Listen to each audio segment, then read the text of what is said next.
All right. Hello, everyone. Welcome to another episode of the Embracing Joy podcast. I'm so excited for our episode today. We have Dr. Nneka Unachukwu, who is the founder of EntreMD.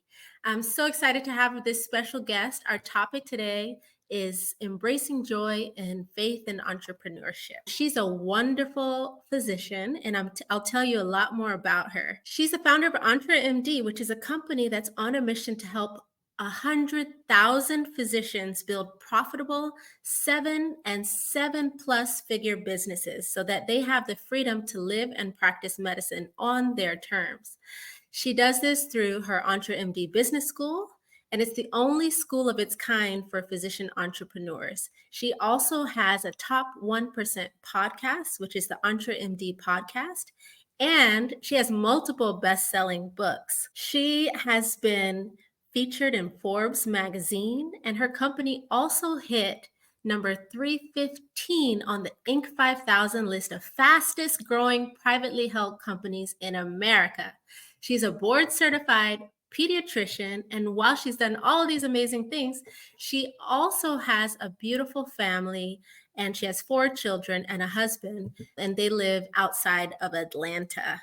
So what you've been able to accomplish in these last years with the EntreMD Business School and your private practice and your best-selling books, it's just been phenomenal and amazing. And I'm just so excited to have you, because not only are you able to accomplish all these things, you're able to do it with such grace and with such a positive outlook and with so much joy and spirit, and you're able to share that with others. So I'm just so excited to have you on the podcast. You're such a great example for so many high achieving professionals, and especially physicians that are looking to do something more. So thank you for joining us, Dr. Una. Thank you. Thank you for having me. I love the way you went through that. Makes me feel so good about myself. Well, you should. You should. You deserve all of your flowers here, and now you're doing amazing things. And so, just in general, you have been able to accomplish so much, Dr. Una. Um, and you're able to balance your career, even though it's demanding, with raising your beautiful family. And I personally have listened to your podcast, and I've joined the business school, so I know a lot about what you've overcome and kind of some of your strategies. But I would like for you to share with the audience some strategies that you use to maintain your work-life balance, and maybe give an example of how some high-achieving professionals may be able to incorporate that so that they don't sacrifice their joy and well-being while pursuing ambitious goals the way you have.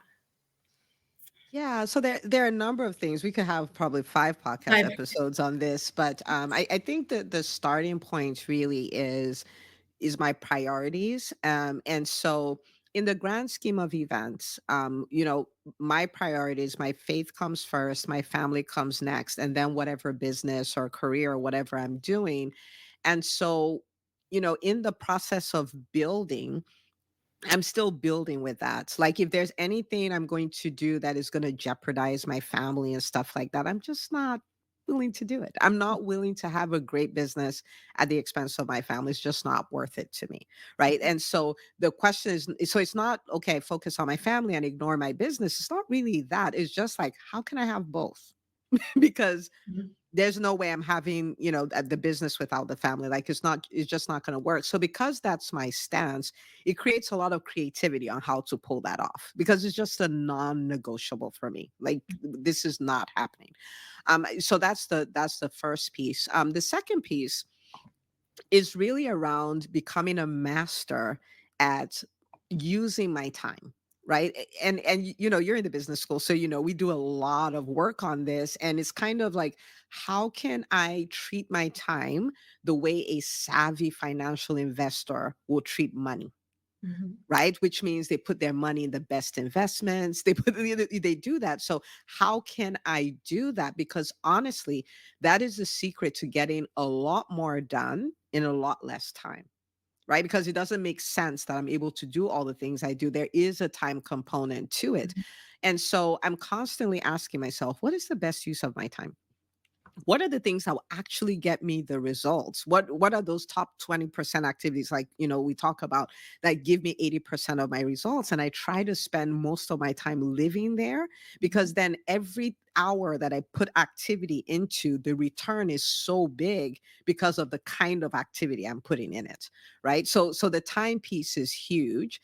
The team piece is huge. And you've heard me talk about, I have teams everywhere. So for every project, there's a team. So I have a home team, right? And so I don't cook, I don't clean, I don't do laundry, I don't shop. You know me, even for events, I'm not shopping for my outfits. My team literally comes and says, okay, for the event, these are your 4 outfits. I'm like, thank you very much. Right. And I don't even try them on until the day of. Right. And of course, I didn't start there, but it's an attitude. Right. Mhm. And so I get as much as I can get off my plate. If there's somebody who can do something, it is not on my plate. So I do that personally. I do that in my business. When I choose to start a new business or start a new big project, Mhm. I map out the project and I'm like, who is the arrowhead for this project? Who is the person who's execute? Because I'm the visionary for this. I can come up with all this stuff. I don't have the bandwidth to execute. So I shamelessly use teams. Like, I collaborate with a lot of people to get work done. Um, and I think the fourth part for me, really is around my faith practices, whether that's prayer. It's wonderful to feel like I have somebody else I can pass on the stressful thing. Like, Lord, you Yes. have mail. Okay. Like, you have mail. I can't handle this. So it's lovely to have prayers, lovely to have meditation. Like, I look in the Bible, I'm like, oh, this says such good things about me. I'm gonna believe all this stuff. And Mhm. I lean on that a lot, because life on its own is challenging. Business is challenging. The bigger it gets, the more challenging it is. The Mhm. more business you have, the more challenging it is. And just to have a practice where I can offload that every day. So I'm walking around light, and, I'm just like, I'll do what's my pay grade. God will do what's his pay grade, and we're good. And so if there's anything to, I'm like, you got mail. Give it And to so, God. Yes. yeah, yeah, like, so I think those 4 things, I think that's a great place to start, but Mhm. that's really, oh, there's one more. I'll give you 5. The 5th thing is boundaries. Mhm. And especially because I'm an intuitive person, I'm an empath, I feel so it's a lot to carry on, and so I have a lot of boundaries. I am very comfortable saying no. I don't feel bad about it. I don't feel ashamed of it. In the beginning, it was hard because I'm a recovering people pleaser. And so in the beginning, you just want to say yes to everything, you want to help everybody. We're doctors, that's what we do. But the truth of the matter is, I came to this point where I recognize, when I look at the podcast, the books, the business school, the mentorship, all of those things Mhm. is an output from me. And so what that means is, then I must protect me at all costs, because I can't sacrifice what is producing all of this just because I want to say yes to something I don't really want to say yes to anyway, because I don't have the bandwidth, right? And so I started looking at myself like, you have to preserve you so you Mhm. can be around long enough to squeeze out all the juice in this orange, right? Like, there's stuff in you, squeeze it all out. So when you're done and you're ready to go, you're like, I did everything I was supposed to do. Peace out, guys. I'm out. That's the way I want to die, by the way. So boundaries Mhm. help, so that way I can prioritize my priorities, and I can go all in and do a really good job on the things I could do a good job on, because I can't do a good job on everything for everybody at all times. It's just not possible. Right. And you're able to help so many people more than you even know through your book and your podcast and your YouTube videos. You're just extended in so many places. And like you said, your book, your wealth of information that you've provided to people through all of these resources, they will exist past you, which is an amazing thing to have, like a legacy that you have. And it can take just saying no to doing an extra PTA meeting or something that would have taken time away from your book or your resources. Yeah. So having those boundaries is so, you're a great example of that. and you're able to help even more people with that. So I love that you said, how can I have both? You know, asking yourself that question as far as like with your family and how can you have both? Because a lot of us see it as not possible, or you see that, oh, I'm successful in this way, so I have to sacrifice something. Because you feel, so many people may feel that because I'm successful, it requires a sacrifice. And I know that it requires a sacrifice. And sometimes uh, people get in the mindset that that has to be a continuous sacrifice. It's not something that can change, right? So, what would you say to that person that says, she can have both, but I know I can't have both because I have to work long hours, or I have to um, prioritize my family only and not my business? What would you say to that person? Yeah, I'm really grateful you asked this question because I was going to go on that tangent, but I started talking about these five things and I lost track of it because this is very important, right? The starting point is a decision that I'm going to. So if we use in the context of business, like I'm going to have this business, I'm going to have this career, and I'm going to have my dream life. I'm going to have both. It starts from a decision. There's no how, there's no creativity. Nothing happens till we decide, right? Mhm, So in the beginning, it was a decision I made. I'm not willing to sacrifice that. Now, having said that, if you're starting a business or anything like that, you most likely are going to have to spend more hours than you like in the beginning. This mhm, is a universal thing, like for almost everybody. So there'll be the random person who it's not true for.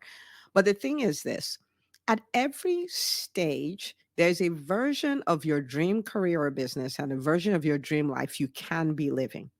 So, for instance, when I first started my practice, oh, it was so crazy, Dr. Magda. It was so crazy because here I am, a super shy, introverted introvert, socially awkward, the whole 9 yards. I'm starting a private practice. At the same time, we started a church.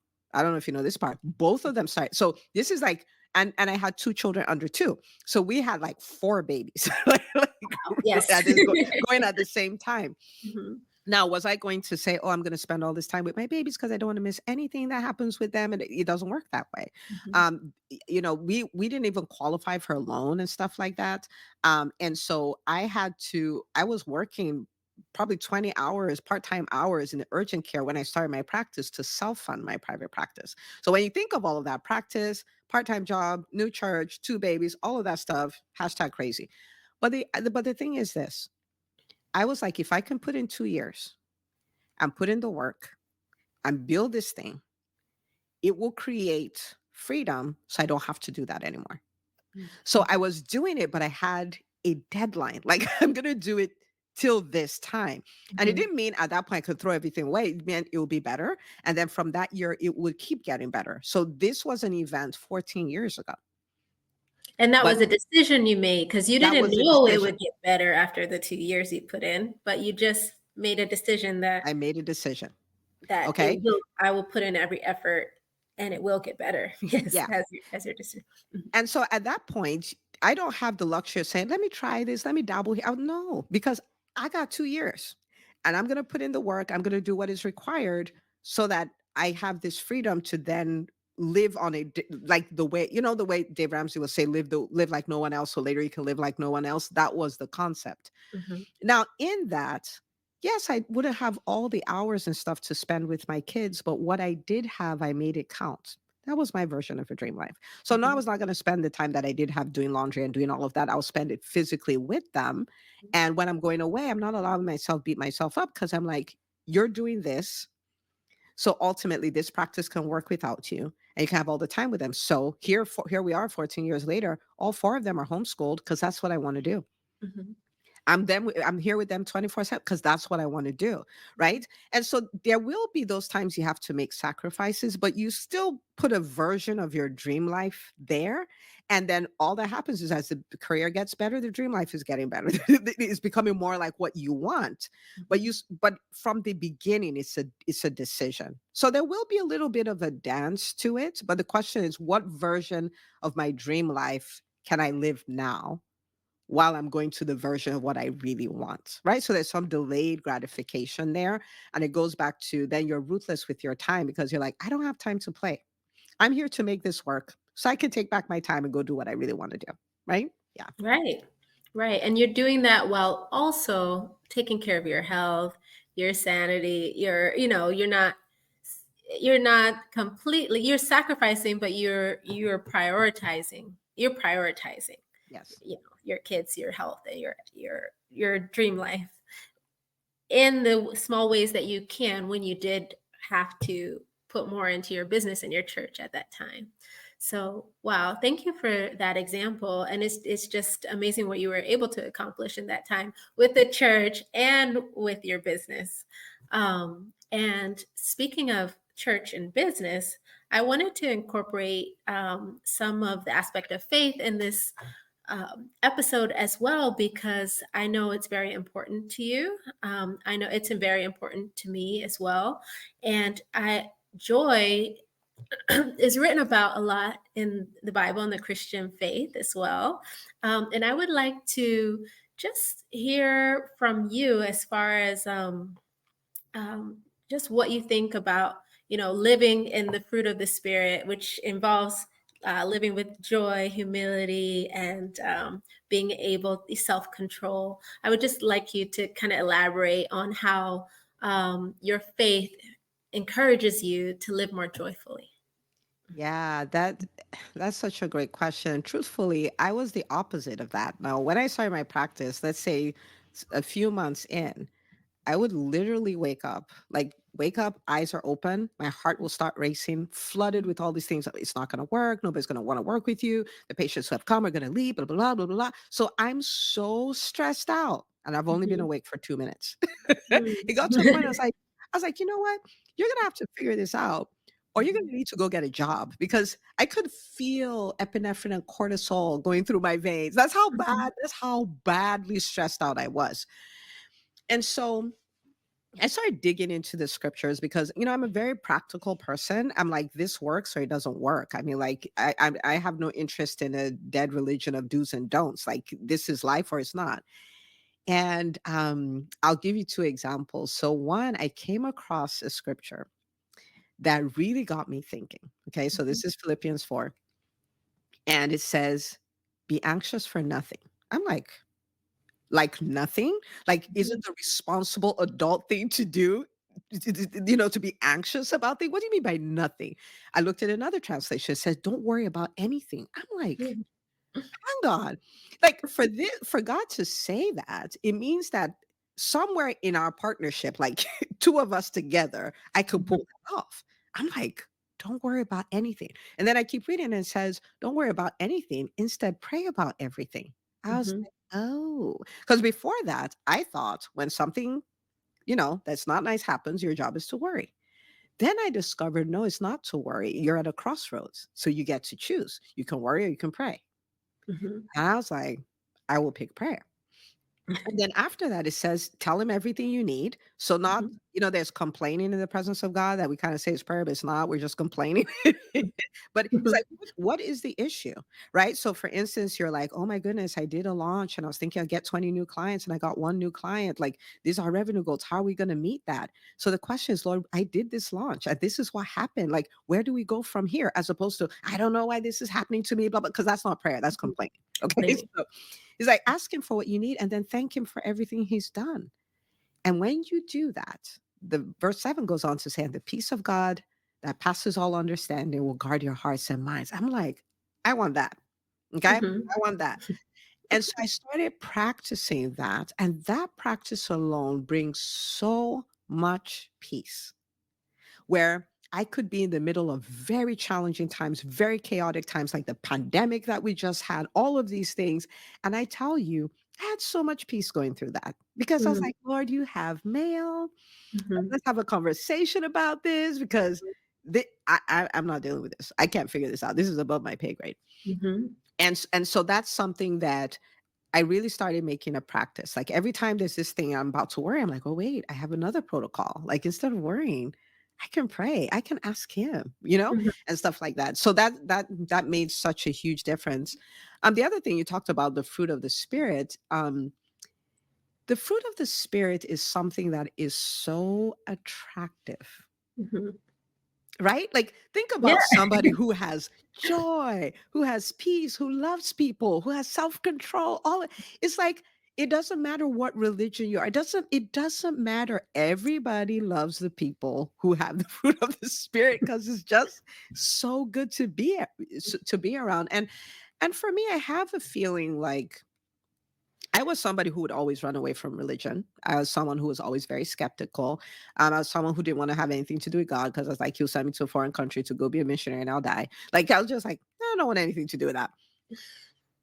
Until I found out it's more a relationship. Like it's not that, it's Mhm, more of a relationship. And I figured that if I met a bunch of Christians who had the fruit of the spirit, maybe I'd been like, I want that. I don't know what that is, but I want that. mhm, And if they're Jesus people, I'm like, the Jesus must be cool because these guys are cool, right? And so for me, developing that, practicing walking in that, learning more about it, asking God for help to walk in that is so important to me because then people can meet Him, right? Because that's Him. Like He's love, His joy, He's all of those things, and so people can meet Him. And when people are like, "I hate God," I'm like, "But you don't really though." mhm, 'Cause we hang out, you like me, and I mhm, got all this stuff that you like from him, so mhm. you don't really know. Like, you see what I'm saying? And so for me, it's kind of my way of representing God, is my way of representing the kingdom, the kingdom of God. It's a way Mhm. of showing like this is the nature of God. Right. He loves you. He's always full of joy. You can get peace from him. He's like you if you meet him, you will love him. And so it's just it's a powerful living that life is a powerful tool that really allows people go like, "Oh, I guess I didn't really know about him. I guess he was misrepresented somewhere." And I thought that's the way like he's the mad guy up there with a sledgehammer trying to take you out and Yeah. and it's not that at all. And Yeah. I think for us it's really important that like the joy and the peace and we grow in it one because it's very good for us, Mhm, but then two, it helps people see like following God, following Jesus is not about do's and don'ts. Like there are things that are do's and don't, of course, but it's about a relationship. It's about a different kind of life you can have. It's about the peace you can experience. Like imagine going through a pandemic, being at peace. Imagine going through it's like going through all the challenges and you still keep your joy. Like that's beautiful, mhm. So And you yeah. have someone to give all those problems that are beyond your control. Sometimes we get wrapped up in issues that are beyond our control. Like, what do I think they're going to say tomorrow? I don't know. If I say this, what will they say? And then this will happen, and what will happen? But you can just say, you know what? It's beyond my control. I know God is going to create the best outcome for it. So I'm not going to worry about it. I'm just going to, You want to hear it's a real above story? me now. It's above me. Yes. You want to hear a real story? Yes. Okay. When I launched the EntreMD Business School, so this is July 27, 2020. Okay, in the Mhm. middle of the pandemic, who does that? I don't know. But anyway, I did that. And I had EntreMD Live. I want to say there were about 300 people who registered for EntreMD Live. And we had a full 6-hour event and all of the stuff. And this was going to be amazing. Mhm. And after doing everything and telling everybody about the school and why they should join it, all this stuff, 2 people joined the school. Yeah. Okay, I'm Mhm. thinking 50, like 20 people, 50, 2 people. I'm like, after 6 hours, and I'm telling people how to market, how to say, and 2, I'm like, are you even like, should you Mhm. even have done that? Because now you're telling people about stuff you can't even do. That's the perfect time Yeah, to worry, you're you hard feel on yourself, joy, yeah. you're ashamed, all the things. And I remember going, I was like, I know how this game works. If I go down the route of being anxious, all this stuff, it's a wrap because our self sabotage is just going to be a complete wrap. So I'm like, okay, Lord, okay. I know being anxious, worrying, driving myself crazy is not the thing to do. What do I do? Like, I don't even know how to respond to this, but I know I don't need to go down the rabbit hole. And I just had this thing like, how many students did you have before EntreMD Live? I'm like, none. He's like, how many do you have now? Two. So if I give you 2 students, what is your response? Thank you. He's like, yeah, do that. Do that. Thank you. You thank me for the 2, and we'll talk about it later. Okay. So I thank him for the 2. I'm like, oh, thank you. Da, da, da, da. On-time business school is now a thing, all that. I go to bed, I wake up the next morning. I'm like, yeah, of course I thanked him, right? There will be 20 new people. I look, it's 2. I'm like, okay, Lord. I'm like, we need to do something, right? And so I started thinking about discouragement. There's so many stories in the scriptures, right? David's like, "Well, my soul, why are you so discouraged? I will encourage myself in the Lord," and all that. So I was like, okay, so we're still here. The card is still open. We still have stuff to do. This is going to be great, right? And like I have God's help, all this help. We're going to work this out. Mhm. And so I just had this thing of you execute. Like if you had 10 people, you know you would want 10 more. How would you execute to get the 10 more? I was like, oh, this is the launch plan. I'll do this. Go do it. Like you had 10 and you're getting 10 more. Mhm. And so we went all in. We did all the follow ups. We did all the calls. We did everything we needed to do. We ended up with 22 students.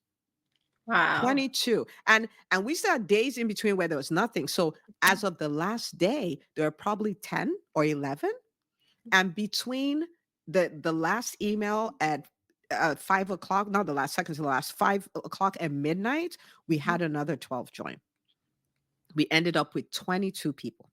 So Wow. how did you see what I mean? Like that navigation, how it's having someone to do this in partnership with, Mhm. someone you know will not fail you, will not disappoint you, but he also needs you to show up, and so that's like real life. We pray, we ask questions, we refer to stories in the Bible, we do all this stuff, we maintain our joy, knowing that once you give that up, it's a wrap. Because if I didn't do the work after that day, I wouldn't have had any more people, you know? So yeah. Right, or you could have just had the only The 2. two, yeah. Yeah, the 2 that you were not that grateful for. You're like, "Huh, no, 2," you know? So if you were not grateful for them, then they would, it would be a completely different story, but you took that time to be thankful and see how you could get more. That was a great story, and now you have hundreds of people in the business school, and I'm sure you've helped thousands of doctors, and you will help 100,000 physicians. So, We're working on um, it. yes. Yes. So, this has been a great interview. I've learned a lot. I'm sure our listeners have learned a lot. We have a few wrap up questions that I would like to ask. Who is a model of joy for you in your life, Dr. Una, and why? A model of joy would be my husband. Mhm. And that's because it's he's very different from me, right? And so for him, the more challenging things are, the more excited he gets. I have no idea. I that does not work for me, but that he's like, yeah, let's go take it. Like and so yes, he's that person. He's also a person who doesn't get frustrated with people easily. Mhm. And so he loves people, and even when they do peoply things, he still keeps his joy. We call him Pastor Steve the Merciful. I have no idea how he's like that, but he is. That's great. I mean, yeah, that's a lesson we all well, he can share with others as far as like forgiving people for doing peoply things. Yeah. So that's great. So if you were building a theoretical cake of joy, what would be your top 3 ingredients and why? Top three ingredients. Okay. Mhm, First ingredient will be decision. mhm, Nothing happens till that happens, right? Like the first part is a decision that mhm, that's the way I'm going to be. The second ingredient I would say is gratitude. And for me, that's because our default, you've heard me say the undisciplined mind is an idiot, right? So our default setting is to see all the things that are not working. It requires discipline to see what is working. mhm, And so when we practice gratitude, we're forcing ourselves to see what is working, and it changes our outlook completely, because otherwise we think nothing is working, right? And so gratitude would be one. And I think the third one is um walking in purpose. I'll mhm, explain what I mean by that. I think we're all wired for what we're called to do. mhm, I think we're all, so for instance, for me, I always want to see people be the best version of themselves. Somehow, it doesn't, like, even as a kid, I'm telling grown-ups, like, if you do this could be better. Like I've always been that way. And so the more I live in alignment with that, the happier I am. Like in EntreMD, because that's all I do. I've never worked in EntreMD. I've never like, oh yeah, I have to go to work. I have to like Yeah. it's never happened. Like I'm just helping people. I'm going all out, helping people, watching them transform. Their businesses are changing, their lives are changing, all that. I'm like, it's like joy, joy, joy, because it's so fun. And it makes it easier to navigate the challenges. It makes it easier to navigate the disappointments or whatever comes up because I'm like, yeah, but this is where we're going though. We're going to overcome that. And this is where we're going to be. And this is what's going to happen with people. And it's going to be amazing. So the closer we are to doing what we're wired to do, I think the more joy we experience. Yeah. Yeah, I love that. I love that. But I think part of it is we forget what we're wired to do. So we have to think about our childhood selves and what we love to do, in that time so that we remember, like, hey, you were always good at this. This is what came naturally to you. Because when we pack on more skills, some of us forget, like, wait, what am I wired to do? But I love that. And I love your cake of joy. And I will never forget um, how you say indecision is a form of torture, and Self that has abuse. of self-abuse. Self-abuse. Yes. So we have to, indecision is so common, especially when you worry about outcomes, but having that faith also helps you decide because you know that you're going to be okay regardless of what the outcome is as well. So thank you so much, Dr. Una. This was a wonderful interview. It's been so great talking to you and learning more about faith and entrepreneurship from Dr. Una, who's the founder of EntreMD. Please go check out her podcast, which is one of the top 1% podcasts.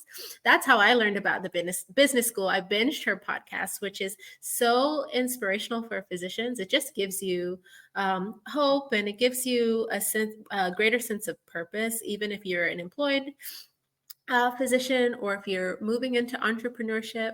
And that's the EntreMD podcast. If you are in private practice or considering opening a private practice, her new book is coming out next week. It's the Profitable Private Practice. Did I say the title correctly? Yeah, the Profitable Private Practice Playbook. Playbook. Yes, the Profitable Private Practice Playbook. It's a tongue twister. It is a tongue twister, but it's good. It's good. Yeah. And it's profitable. So, and we need a playbook for that, especially for all the private practices that have been going out of business. So, I highly recommend her book. And you can also find her on Facebook. Where else can they find you, Dr. And are those the main area? The podcast, the Facebook, and Yeah. YouTube? You're And also on YouTube, yeah, and if they would go to the website entremd.com, then they'll be able to yeah, I'm everywhere. everywhere. Right. I wrote a book called The Visibility Formula. The least I can do is be everywhere. Yes. Yes, and now she's also on the Embracing Joy podcast, which which is great. I've So made it. you I've made made it. it. So she's everywhere. So please go follow her, check out her resources, especially if you're a physician.